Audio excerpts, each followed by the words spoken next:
Mesdames, Messieurs, bonsoir une fois de plus. Merci et bienvenue sur Ziana TV, la chaîne de la diaspora avant tout. Bonne année 2016, bonne santé à vous qui nous suivez et surtout vous qui nous rejoignez cette année 2016. Ziana TV inaugure cette question d'actu avec des personnalités qui viennent du monde de la presse en grande partie, surtout des gens qui suivent cette actualité congolaise. Au menu aujourd'hui, 3 sujets concernant le Congo-Brazzaville. Déjà la nouvelle loi électorale, vous le savez que vendredi dernier, le Parlement a adopté la nouvelle loi électorale qui devrait régir désormais le pays pour les 5 ans à venir. Cette loi est en ce moment au Sénat, qui devrait aussi l'adopter normalement, avec quelques modifications, mais enfin, globalement, cette loi est déjà rentrée dans les têtes pour ceux qui vont se préparer à cette élection de mars prochain. Et aussi, nous parlerons en fait de cette opposition qui a organisé depuis entre le 8 et le 12 sa convention pour déterminer sa participation avec des conclusions qu'on connaît aujourd'hui. L'opposition ira aux élections, mais avec des conditions minimales qui ont été posées. On va les décortiquer ici avec mes invités. Et enfin, nous parlerons de cette épineuse question du pétrole, puisque vous le savez, mesdames et messieurs, qu'à ce jour, le baril est en dessous des $30, ce qui fait un manque à gagner important au trésor public congolais qui, lui, ne vit que de l'argent du pétrole. Et quelles sont peut-être les conséquences sociales aujourd'hui qu'on peut aborder avec mes invités aujourd'hui. Voilà, donc vous les voyez ici, messieurs, bonjour. Bonjour. Bonne année. Alors, je vais vous présenter Bédel Baouna, donc, qui est chroniqueur, qui intervient sur plusieurs médias ici à Paris et qui est critique littéraire. Bédel Baouna, bonne année. Hein. Merci. Merci d'avoir accepté. Merci. Alors, Guillaume Mankessi, que vous avez déjà vu sur Ziana TV, donc, lui qui gère un canard, c'est le dernier né de la presse congolaise. En 2015, c'était quasiment à la fin de l'année. Guillaume Mankessi est le patron d'Alec Dupoul. Guillaume Mankessi, bonne année. Bonne année, merci. Bonne année aussi à Lettre du Poule. Merci. Voilà, donc la dernière personne qui interviendra dans ce débat, Arsène Poitiers, que vous connaissez désormais, donc, qui est chroniqueur sur Ziana TV, avec qui nous allons ensemble mener ce moment d'échange avec ces personnalités. Vous avez dit qu'on voudrait rentrer dans une autre phase, pas seulement avoir des politiques pour commenter l'actualité, mais aussi des hommes qui, par leur plume, sinon par leur support, essaient d'accompagner ce pays dans son actualité. Voilà, mesdames, messieurs, le menu de notre question d'actu pour commencer cette année 2016. Messieurs, vous avez suivi l'actualité congolaise, pour ceux qui suivent Télécom encore sur le réseau. La nouvelle loi électorale a été adoptée avec des modifications majeures, s'il faut le dire ainsi, puisque désormais, on va parler de cette CNI, donc cet organe qui va régir les élections, autonome, financièrement, administrativement. On parle aussi de ces nouvelles listes qui devraient normalement être accompagnées de modifications importantes, puisque le bulletin unique et aussi l'électronique va désormais intégrer en fait le vote congolais. Déjà, rapidement, Bédel Baouna, on va commencer par vous. Déjà, cette loi, vous l'avez pas lue, mais on a eu déjà les grandes modifications. Qu'est-ce que vous en pensez déjà? Oui, il faut dire qu'elle n'est pas définitive puisqu'elle va passer par le Sénat. Mais d'ores et déjà, si vous voulez bien mon avis, mon sentiment... c'est pour ça qu'on vous a posé la question. Je dirais que cette loi dans l'ensemble, c'est une arnaque politique. Et toutefois, je dirais, il faut être honnête aussi, intellectuellement, il y a une avancée notable, notamment en ce qui concerne les frais de participation à l'élection présidentielle, qui passe de 5 millions à 25 millions de francs CFA. Et ça, je considère que c'est une grande avancée et cela permet, en tout cas, d'éviter les candidatures fantaisistes. Pour le reste, c'est de... La magouille, c'est du tripatouillage. Ça n'évite pas non plus les candidatures qui sont plus ou moins sponsorisées aussi. Oui, sponsorisées, oui. Mais c'est déjà une avancée dans la mesure où ça évite, disons, les quelques... Un député a dit des aventuriers. Il y a quelqu'un qui a dit... Oui, aventurière, oui. Mais je n'aborderai pas dans le même sens que ce député, puisqu'ils ont beaucoup d'argent. Mais l'élection présidentielle, c'est la rencontre d'un homme avec un peuple. Ça se prépare. Comment dirais-je, moi, j'ai une conception weberienne de la présidentielle. Il ne faut pas jouer avec une élection présidentielle. Et donc, par conséquent, qu'on limite le nombre de candidats que l'on fasse tout pour limiter le nombre de candidats, justement, et cela, je crois que va dans le bon sens. Voilà. Et Guillaume Mankessi, je sais que Alex Dupoul n'a pas titré pour son deuxième numéro qui devait sortir d'ici là, n'a pas titré sur ça, mais déjà vous avez entendu parler de cette nouvelle loi, vous avez suivi l'actualité congolaise, déjà qu'est-ce que vous en pensez globalement, cette nouvelle loi électorale? C'est une bonne chose, parce que en fait, le véritable problème, c'est lequel? C'est le souci de transparence. Ça a été une demande qui a été déjà plusieurs fois faite par l'opposition. Et c'est une réclamation qui vient droit, et légitime, qui vient droit du peuple. Donc le problème, c'est la transparence. Mais je vais dire une chose, cette nouvelle loi électorale, qui est une bonne chose, avant même au moment où elle est passée à l'Assemblée et qu'elle est au Sénat en ce moment-ci, on constate simplement que bon, c'est comme si la CENI qui doit être mise en place, qui doit être chargée de s'occuper de toute cette technicité pour les élections présidentielles, est en train d'être dévancée parce que sur place, on voit déjà qu'il y a des recensements, oui. On parle déjà du bulletin unique, la date est déjà fixée, de la biométrie. Voilà. La biométrie, oui. Donc tout ça me semble un peu, quand même un peu indécent. C'est pas. Donc, si on recherche la transparence, je ne pense pas qu'on puisse procéder de cette manière. Je donc pense vous craignez que la CNI soit en fait une coquille vide, quoi, en fait, qui arrive là juste ce qu'on a reproché à la Colonel, à son ancêtre, la Colonel, risquerait d'être la même chose. Voilà, parce que qu'est-ce qui va se passer, c'est que la CENI va être une caisse de résonance ou d'enregistrement du fait, et puis voilà, du pouvoir. Alors que c'est ce qu'on ne veut pas. Alors maintenant, après, on va voir si elle est vraiment indépendante et si, une fois mise en place, elle aura les moyens ou la possibilité de dire si ces élections-là peuvent être tenues le 20 ou pas. Mais est-ce que la CENI peut encore revenir sur ça, en fait, puisque le Conseil des ministres a décidé, apparemment tout le monde, personne n'a rien dit, le Parlement non plus n'a pas, ils ont voté la loi, mais personne n'a dit qu'on pouvait changer les dates, en fait. Non, le CENI n'a pas comment dirais-je, le pouvoir de changer ou non la date des élections, puisque la date le décret a déjà été signé et que le Conseil des ministres a déjà validé la date des élections. Donc, pour l'instant, justement, cette fameuse nouvelle commission va poser problème.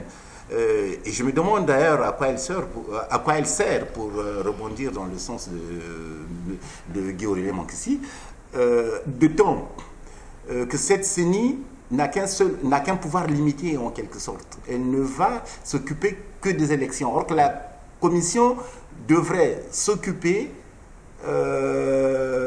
devrait en quelque sorte s'occuper des élections en amont et en aval.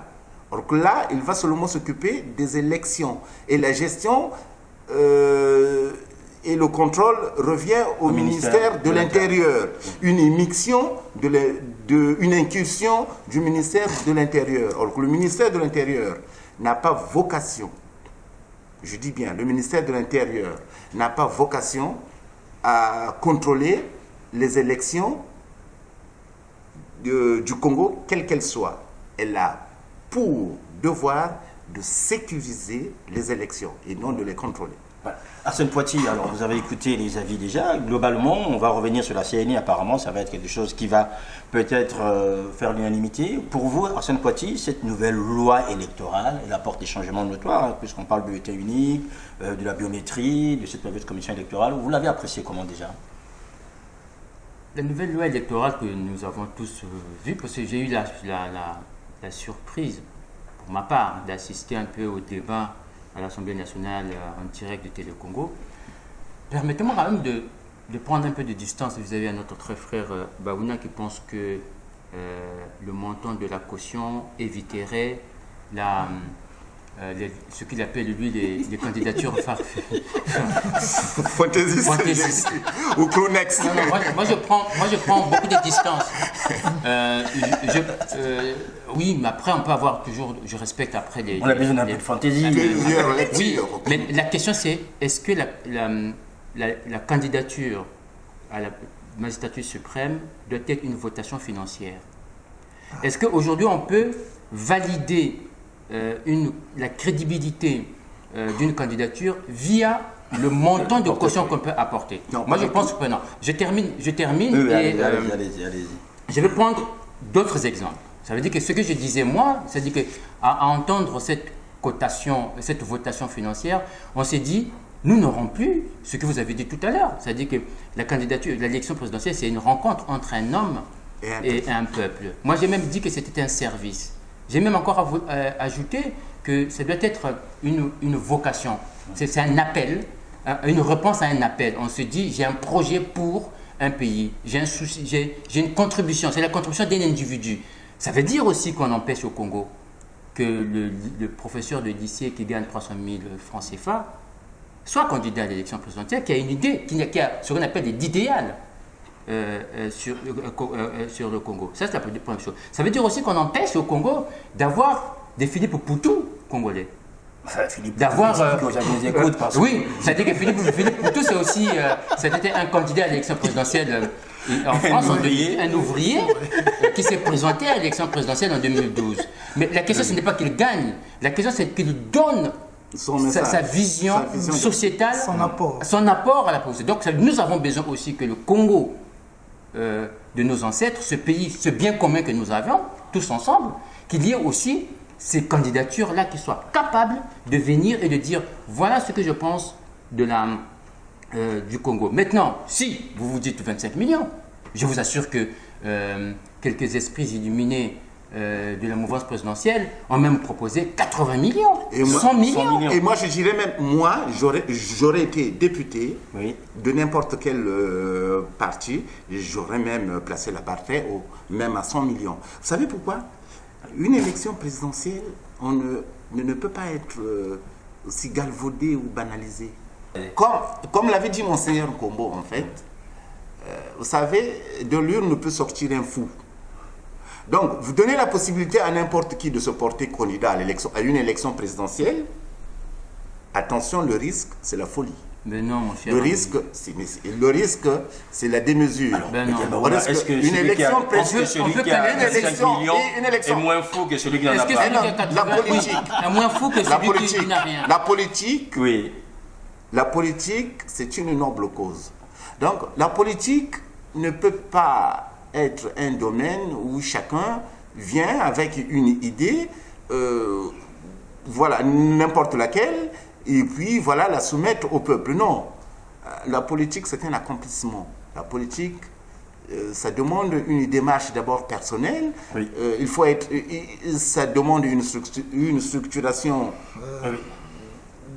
personnelle, politique et intellectuelle. Et c'est justement, c'est ce qui fait défaut au Congo en ce moment. Il y a trop d'hommes politiques au Congo. Au Congo, même un enfant d'un an est déjà un homme politique. Voilà. Déjà, tout le monde veut être député. Ici à Paris, dans la diaspora, déjà, je connais des gens qui aspirent déjà à devenir ministre de la diaspora. Et ils travaillent pour ça, ils ont des projets. Moi, j'ai un projet pour la diaspora. Non, il faudra éviter ça. Donc, l'élection présidentielle, je crois que c'est la seule élection où vraiment un homme est en contact avec son peuple. Et je crois qu'il faut être très sérieux. Ok, Guy René Manqué, si vous voulez compléter quelque chose par rapport à ça. Ce qui me gêne dans ce débat, c'est l'argent. L'argent, c'est le nerf de la guerre, comme disait quelqu'un. Et malheureusement, notre démocratie souffre du fait que à chaque élection, circulent des billets de banque. Vous allez voir, rien que pour aller à un meeting, on paye des t-shirts, on paye à boire, on paye donne de l'argent, on paye, voilà. Et tout ça, ça fausse le jeu politique.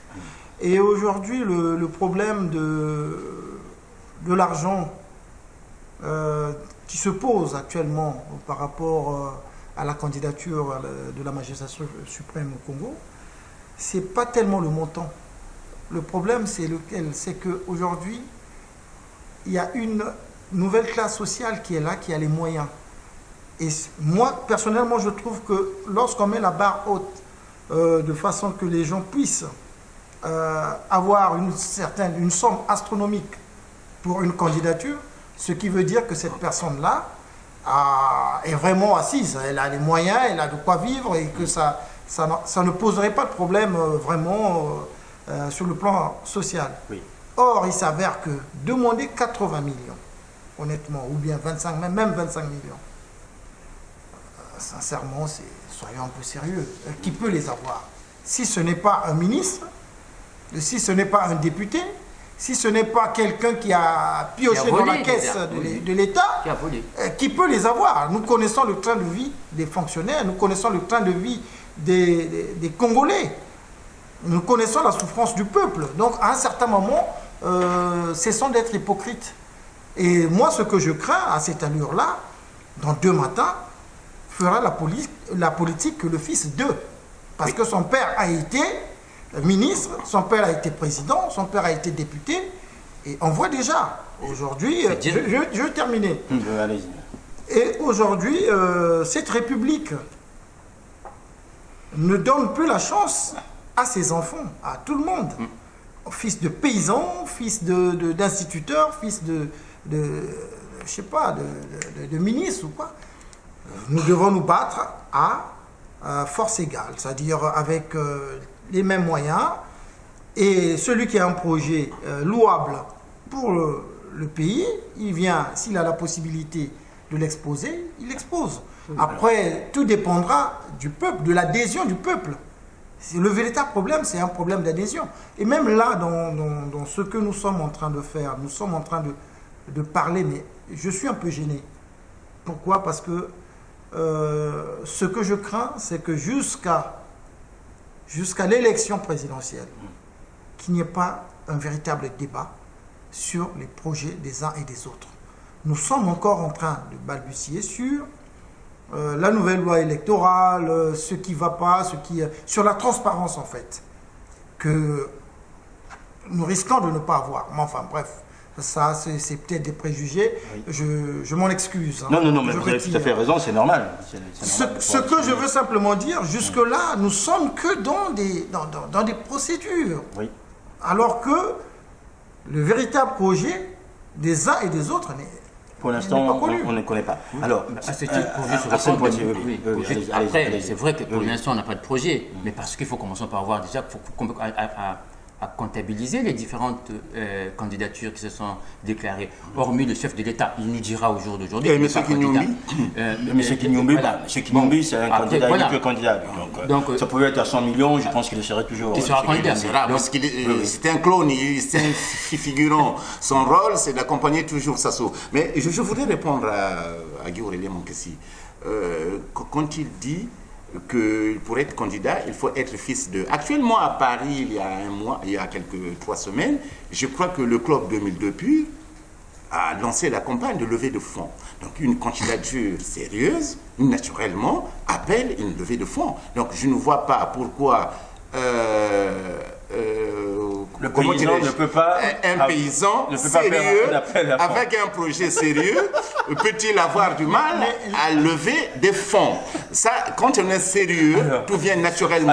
Alors si vous permettez, donc, je comprends bien, Bédiat Baouna, c'est-à-dire que pour vous, aujourd'hui, tous les gens qui cotisent pour que Denis Sassou Nguesso soit candidat, vous comprenez que c'est une démarche normale, une démarche militante. Mais chacun est libre de faire ce qu'il veut. Oui. Mais le problème avec Sassou, ça fait plus de 40 ans qu'il est là.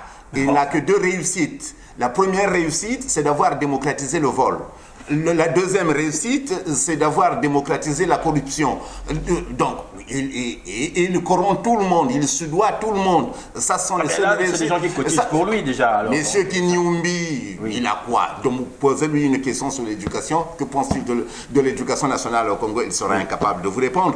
Pensez-il, je ne dis pas de lui qu'il n'est pas instruit, cultivé, intelligent. Non, pas du tout. On n'est pas là. Hein? Oui. Je ne l'insulte pas. Mais... franchement, il faudra éviter de jouer la comédie à un certain moment. Ce n'est pas parce que nous sommes un pays africain, pauvre, sous-développé, qu'il faut que la politique aussi soit sous-développée. Non. En attendant qu'on puisse développer la politique, alors on va avancer rapidement dans cette loi, le temps juste d'aborder. Le bulletin unique, c'est quelque chose qui a été réclamé par l'opposition durant les différents moments de rencontre, Evo, Dolizy et tout ça, Brazzaville. On a évoqué ce bulletin unique. La biométrie aussi pareil, donc je pense qu'aujourd'hui, quasiment tout est réuni pour que tout le monde y aille en fait. Je ne pense pas. En 2 mois, je ne pense pas que cela soit possible. En 2 mois, la biométrie, je ne pense pas. Il ne nous reste que 2 mois jusqu'à l'élection, jusqu'à la date. Et en 2 mois, établir des bulletins uniques et la biométrie, je ne pense pas que cela soit tenable. S'il nous restait 5-6 mois, oui, cela, je l'eusse compris. Mais à quelques semaines, à 8 semaines de l'élection présidentielle, me dire à moi que le bulletin unique, oui, aurait bien bon, oui, ok, mais les promesses n'engagent que ceux qui les écoutent. Mais moi, je ne suis pas convaincu. Arsène Poitiers, donc déjà par rapport à cette question de bulletin unique, biométrie, Baouna estime qu'on n'est pas prêt, le président lui estime que tout est prêt. Je ne sais pas vous. Moi, je repartirais en amont. Oui. C'est-à-dire qu'avant d'arriver à la biométrie ou au bulletin unique, il faut commencer d'abord par causer sur la faisabilité même du recensement. Lorsque le gouvernement de la République demande, c'est-à-dire qu'il faut voir d'abord les conditions pour être recensé. Pour être recensé au Congo, il faut une carte nationale d'identité. Nous savons tous aujourd'hui que le gouvernement de la République n'a pas donné de possibilités pour qu'un Congolais lambda puisse avoir accès à sa pièce nationale d'identité. Comment une personne qui doit aller, doit être recensée et prétendre avoir donc sa carte donc dans la biométrie et tout le reste, peut, déjà en amont, il n'a pas de possibilité d'avoir déjà une pièce d'identité pour prévaloir son droit d'être, pour prouver, apporter la preuve d'être congolais, peut demain matin prévaloir aller au vote. Moi, je rejoins ce que Mme Mounari l'a dit à l'Assemblée nationale. Je pense que le gouvernement doit quand même déjà commencer en amont. Nous, on est sur ce débat c'est-à-dire qu'en gros, c'est une fausse transparence. La vraie transparence serait de dire comment obtenir une carte nationale d'identité, à quel délai. De ce délai-là, on peut recenser. De ce recensement-là, on peut savoir qui va voter. Parce qu'aujourd'hui, quand on va dans une parcelle, sur 10 personnes à l'âge de voter, on peut avoir 2 personnes qui ont des pièces d'identité. Donc, on va voter que les 2 qui seront recensés. Nous aurons 4 personnes qui ne seront pas recensées. Ça veut dire que 4 personnes qui ne peuvent pas aller voter. Alors, c'est ce que je disais, la volonté du président est là, faire les élections le 20. Coûte que coûte. Voilà. Mais c'est ce que je disais, on se rend compte sur la faisabilité de ce projet. On voit maintenant les difficultés que cela qui résultent de ce. Mais les difficultés, en fait, j'ai pas l'impression qu'il y a ce souci sur place de ces difficultés. Quand on voit aujourd'hui l'ambiance, tout ce qui se fait autour, il n'y a pas un réel souci de ces difficultés. C'est une hypocrisie, en fait. Parce que à un certain moment, je pense qu'il faut poser les vrais problèmes. Les problèmes administratifs. Et aujourd'hui, nous remarquons une chose, c'est que même les institutions, c'est déjà une bonne chose qu'il y ait ces élections-là, parce que avec la nouvelle constitution, il fallait automatiquement reformer les institutions. Donc la première institution concernée, c'est la présidence de la République. C'est une bonne chose. Mais maintenant, est-ce que la faisabilité de ce projet-là, la volonté y est, mais la faisabilité de ce projet-là, nous évoquons ici les difficultés que peuvent rencontrer la CENI, enfin la nouvelle commission, qui risquera encore d'être ahurie simplement parce qu'on ne l'a pas donné les moyens ou parce que ça sera une commission née dans des mauvaises conditions. Donc je pense qu'à un certain moment, il faudra que nos politiques, majorité aux politiciens, cessent un peu d'être hypocrites et de prendre les gens pour des... Je n'oserais pas... Le mot de Cambronne. Voilà, alors, on arrive donc, mesdames et messieurs, à notre deuxième sujet, puisqu'on parle de l'opposition. L'opposition a organisé donc du 8 au 12, en fait, la convention. Bédé Laouna, vous avez suivi cette convention. Aujourd'hui, vous intervenez déjà sur cette question sur d'autres médias. Alors, on s'est dit que l'opposition congolaise était mal partie, elle était mal organisée, elle n'avait pas de leader. Or là, on a vu des gens qui se réunissent, qui mettent en fait en place un comité qui permet plus ou moins de gérer les conflits qui pourraient naître entre l'IDC et le FROCAD. Or, on sait aussi qu'il y a certaines personnes du FROCAD, comme M. Nzon, qui ont dit non à cette convention et qui aujourd'hui commencent en fait à donner un autre ton ou un autre son par rapport à cette unité de l'opposition.